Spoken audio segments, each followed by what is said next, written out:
আসসালামু আলাইকুম। নাফিসা তাবাসসুম স্বাগত জানাচ্ছি এনটিভি সকালের খবরে। ক্রাউন সিমেন্ট শিরোনাম দেখছিলেন, এবারে পুরো খবর। সৌদি আরবে পবিত্র শাওয়াল মাসের চাঁদ দেখা গেছে। দেশটিতে আজ ঈদ উল ফিতর অনুষ্ঠিত হবে। স্থানীয় সময় শনিবার সন্ধ্যায় সৌদি কর্তৃপক্ষ এ তথ্য জানায়। তাই দেশটিতে এবার ৩০ রোজা পূর্ণ হচ্ছে না। আজ কাতার, কুয়েত, সংযুক্ত আরব আমিরাত সহ মধ্যপ্রাচ্যের অন্যান্য দেশেও ঈদ অনুষ্ঠিত হবে। এর আগে বিশ্বের প্রথম দেশ হিসেবে পবিত্র ঈদ উল ফিতরের তারিখ ঘোষণা করে অস্ট্রেলিয়া। দেশটির জাতীয় ইমাম কাউন্সিল জানায়, চাঁদ দেখা না যাওয়ায় সেখানে ৩০ রমজান পূর্ণ হবে। সেই হিসেবে অস্ট্রেলিয়ায় ঈদ উদযাপন হচ্ছে আজ। একই দিন ঈদ উদযাপনের ঘোষণা দিয়েছে Iran, Oman, Malaysia, Indonesia, Brunei সহ আরও কয়েকটি দেশ। এদিকে আজ সন্ধ্যায় বৈঠকে বসবে বাংলাদেশ চাঁদ দেখা কমিটি। আজ চাঁদ দেখা গেলে আগামীকাল সোমবার বাংলাদেশে পবিত্র ঈদ উদযাপিত হবে।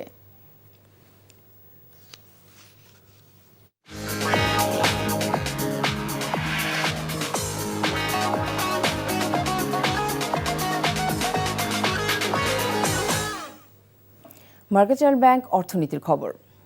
ঈদ উল ফিতরকে ঘিরে বেশ চাঙা দেশের অর্থনীতি। রোজার ২৫ দিনে রেকর্ড পরিমাণ রেমিটেন্স পাঠিয়েছেন প্রবাসীরা, যা প্রায় $৩০০ কোটি। কেনাকাটা জমজমাট শপিং মলগুলোতে। বাংলাদেশ দোকান মালিক সমিতির তথ্য অনুযায়ী চাঁদ রাত পর্যন্ত ব্যবসা হতে পারে প্রায় ১,৭০,০০০ কোটি টাকার।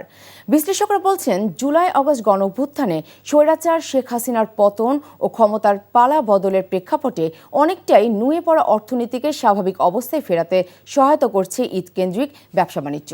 সেলিম মারিকের রিপোর্ট। প্রায় এক মাসের রোজার শেষ প্রান্তে রাজধানীর শপিং মলগুলোতে চলছে কেনাকাটার ধুম। দেশীয় পোশাকে আগ্রহ বেশিরভাগ ক্রেতার। বিক্রেতারা বলছেন, এবার ভারতীয় পোশাকের প্রতি চাহিদা কমেছে। এই বছর আমি দেশি কিনেছি, দুটা কিনেছি, দেশি কিনেছি। আমি সাধারণত দেশি পোশাকটাই প্রাধান্য দিচ্ছি, কটনের মধ্যে, যেহেতু গরমের সময়। এবার আসলে দেশীয় পোশাকের চাহিদা খুব বেশি। আমরা যেরকম আইডিয়া করছিলাম তার থেকে অনেক বেশি সেল হয়েছে সালোয়ার কামিজ। এবারের ঈদ উল ফিতর অর্থনীতিতে যোগ করেছে নতুন উদ্দীপনা। ঈদের আগে বোনাস পেয়েছেন শ্রমিকরা, আগামী মাসের অগ্রিম বেতনও পেয়েছেন অনেকেই। আর পরিবারের সদস্যদের ঈদকে আনন্দদায়ক করতে প্রবাসীরা পাঠিয়েছেন প্রায় ৩৫,৭৩০ কোটি টাকার রেমিটেন্স। এই অর্থ গত বছরের তুলনায় ৮২% বেশি। বাংলাদেশ দোকান মালিক সমিতির তথ্যানুসারে এবার রোজা শেষে ঈদ কেন্দ্রিক ব্যবসার পরিমাণ দাঁড়াতে পারে প্রায় ১,৭০,০০০ কোটি টাকা।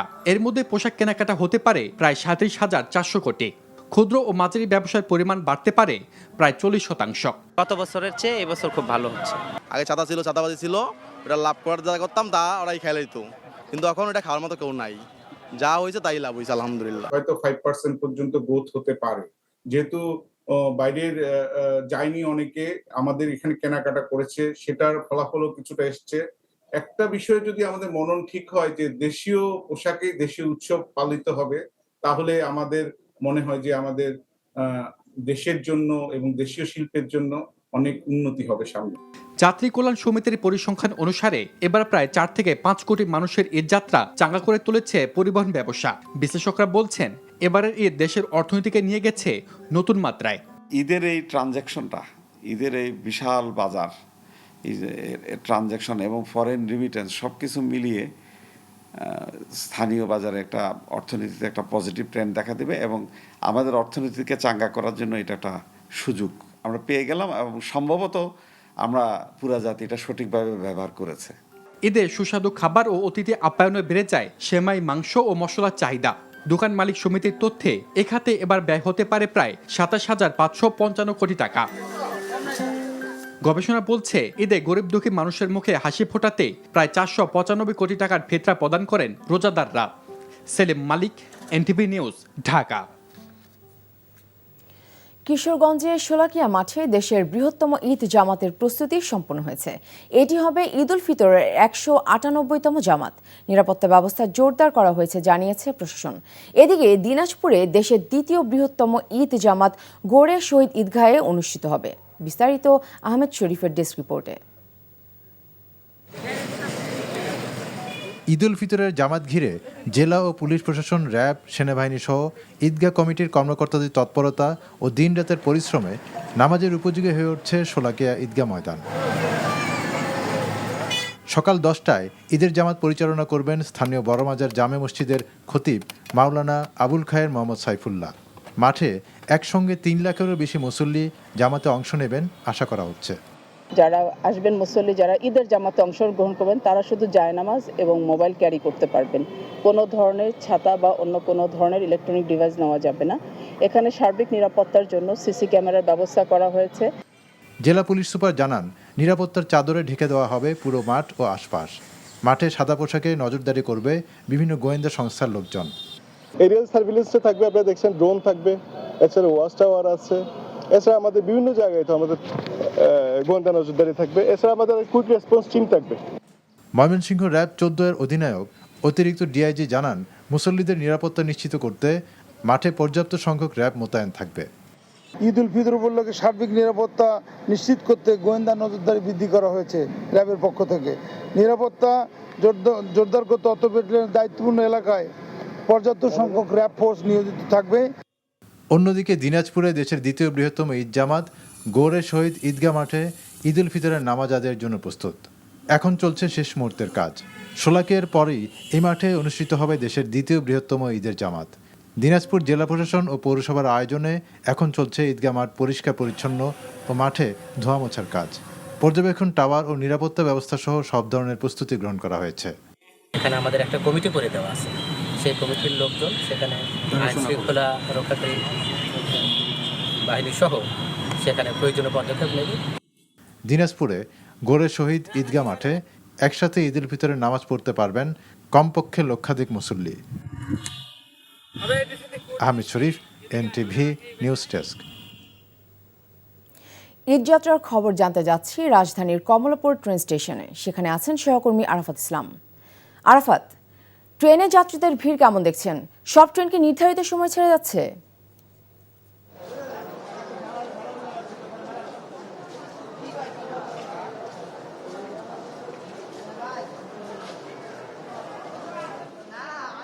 পবিত্র রমজান শেষে দরজায় করা নাড়ছে ঈদ উল ফিতর। শেষ মুহূর্তের ঈদযাত্রায় কিন্তু যাত্রাপথে কিন্তু যাত্রীদের উপচে পড়া ভিড়, এবং আজকে সকাল থেকে আমরা দেখতে পাচ্ছি ঢাকা রেলওয়ে স্টেশনের প্রতিটি প্ল্যাটফর্ম কিন্তু যাত্রীতে কানায় কানায় পরিপূর্ণ।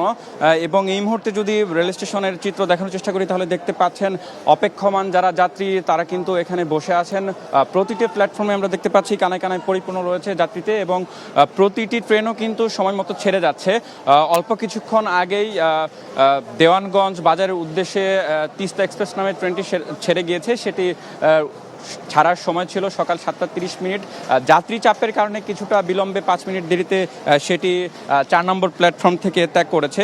এর পাশাপাশি যদি আপনাকে জানিয়ে রাখি, আমরা কিন্তু দেখতে পাচ্ছি এবারের ঈদযাত্রা নির্বিঘ্ন করতে এবং ট্রেনের যারা যাত্রী রয়েছেন তাদের ভোগান্তিহীন ঈদযাত্রার সম্পূর্ণ করার জন্য কিন্তু রেলওয়ে বিমান কর্তৃপক্ষ কিন্তু বিশেষ ব্যবস্থা নিয়েছে, এবং 3 স্তরের টিকিট চেকিং পার হয়ে কিন্তু তাদেরকে প্ল্যাটফর্মে প্রবেশ করতে হচ্ছে।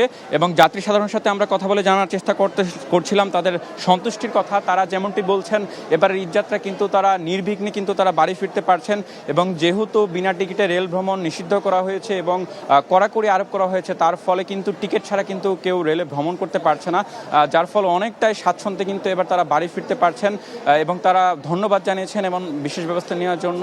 এর পাশাপাশি যে কোনো ধরনের অপ্রীতিকর ঘটনা এড়ানোর জন্য বিমানবন্দর রেলওয়ে কর্তৃপক্ষের পক্ষ থেকে কিন্তু স্টেশন এলাকায় কিন্তু আমরা দেখতে পেয়েছি র্যাব পুলিশ থেকে শুরু করে রেলওয়ের যে নিজস্ব নিরাপত্তা বাহিনী রয়েছে তারা কিন্তু নিয়োজিত আছেন, এবং তারা সবাইকে চেক করার মধ্য দিয়ে কিন্তু তারা রেল স্টেশনের প্ল্যাটফর্মে প্রবেশ করছেন।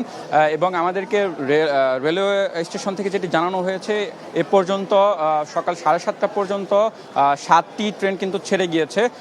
ভোর 6টায় যে ট্রেনটি ছেড়ে গিয়েছে সেটির মধ্য দিয়ে, এবং পরবর্তী যে ট্রেনগুলো রয়েছে সেগুলো সময়মতো ছেড়ে যায় বলে রেল স্টেশন কর্তৃপক্ষ আশা প্রকাশ করেছেন। এখন পর্যন্ত এই ছিল আমার কাছে ঢাকা রেল স্টেশন থেকে ঈদে ঘরমুখী মানুষের বাড়ি ফেরার সবশেষ খবর। জানছিলাম ঈদযাত্রার খবর। 4 দিনের সরকারি সফর শেষে দেশে পৌঁছেছেন প্রধান উপদেষ্টা ডক্টর মোহাম্মদ ইউনূস। শনিবার রাত 8:10 তাকে বহনকারী ফ্লাইটটি রাজধানীর হজরত শাহজালাল আন্তর্জাতিক বিমানবন্দরে অবতরণ করে। এর আগে চায়না সাউদার্ন এয়ারলাইন্সের বিশেষ একটি ফ্লাইটে বেইজিং ক্যাপিটাল আন্তর্জাতিক বিমানবন্দর থেকে ঢাকার উদ্দেশ্যে রওনা দেন প্রধান উপদেষ্টা। 4 দিনের এই সফরে প্রধান উপদেষ্টা চীনের প্রেসিডেন্ট শি জিনপিং সহ সরকারের ঊর্ধ্বতন ব্যক্তিদের সঙ্গে একাধিক বৈঠক করেন। এছাড়া তিনি চীনের হাইনানে বোয়া ফোরাম ফর এশিয়া সম্মেলনে ভাষণ দেন। প্রধান উপদেষ্টা চীনের পিকিং বিশ্ববিদ্যালয় থেকে সম্মানসূচক ডক্টরেট ডিগ্রি লাভ করেন।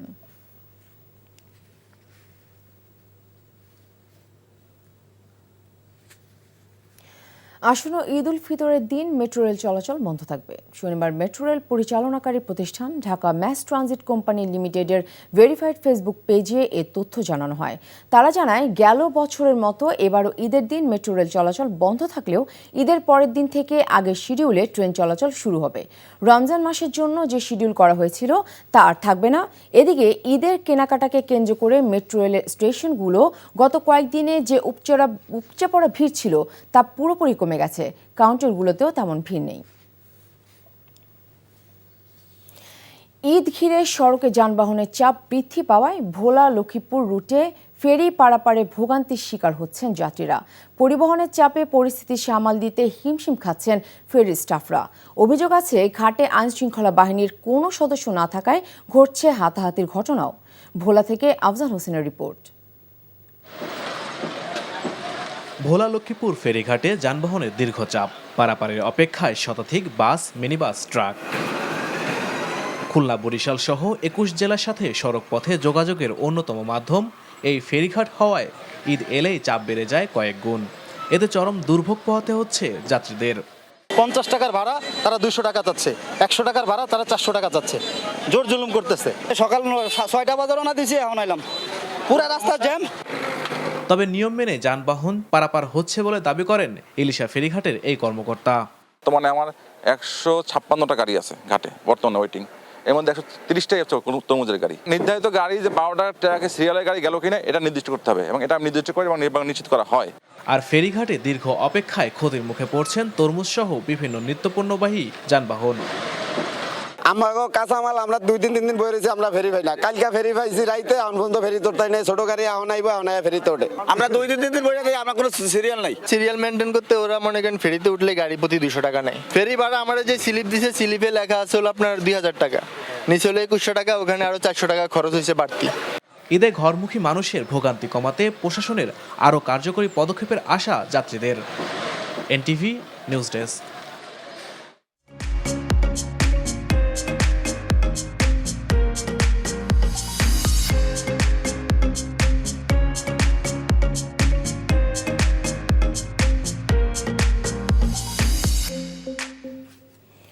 এবারে সারা লাইফস্টাইল ঈদ কেনাকাটার খবর। দরজায় কড়া নাড়ছে ঈদ।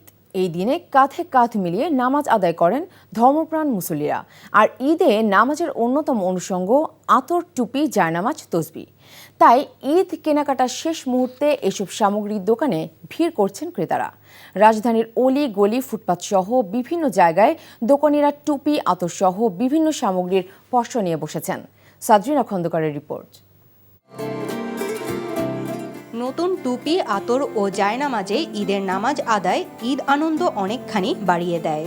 তাই বাচ্চা থেকে বয়স্ক নানা বয়সী পুরুষরা নতুন পাঞ্জাবির সাথে মিলিয়ে টুপি ও পছন্দের আতরের খোঁজে ভিড় করছেন আতর টুপির দোকানে।